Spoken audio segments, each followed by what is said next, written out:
இந்த அகல் விளக்கு பார்த்திங்கன்னா சாம்பிராணி வைக்கிறதுக்காக வச்சுருக்கேன். அதுலேயே இருக்கும், கீழே கொட்டாது. அது இந்த விளக்கும் காமாட்சி விளக்கு 2 சைடும் அதேமாதிரி ரெடி பண்ணிட்டேன்.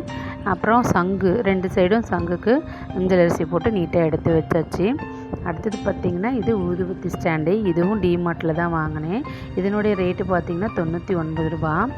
இது எதுக்காகனா ஊதுபத்தி ஸ்டாண்ட் இதில் தான் வச்சுருந்தேன். அது வச்சா கீழே விழுந்து அந்த டைல்ஸில் இதாகிடுது. அதனால் இதில் வச்சா அதுலேயே கொட்டிடும். ஸோ அதுக்காக வாங்கினேன். இங்கேயும் அதேமாரி கீழேயும் 2 விளக்குகள் ரெடி பண்ணி நீட்டாக எல்லாம் எண்ணெய் ஊற்றி ரெடி பண்ணி வச்சுட்டேன். அப்போ தான் நம்ம காலையில் எழுந்திரிச்சி சீக்கிரமாக விளக்கு ஏற்றி சாமி கும்பிட முடியும். நம்ம கொஞ்சம் ரிலாக்ஸாகவும் பண்ணலாம். இல்லைன்னா இந்த வேலை முடிஞ்சிருச்சு, அந்த வேலை செய்ய முடியல, இது செய்ய முடியலன்னு இருக்கும். அதனால் முதல் நாள் நைட்டு இதெல்லாம் நம்ம அரேஞ்ச் பண்ணி நீட்டாக எடுத்து வச்சுட்டா பண்ணிக்கலாம். இந்த அகல் விளக்கும் பார்த்திங்கன்னா சாம்பிராணி வைக்கிறதுக்கு அது அப்படியே கீழே வச்சு இதாகிடுச்சுனால அதை விளக்கு வச்சுருக்கேன்.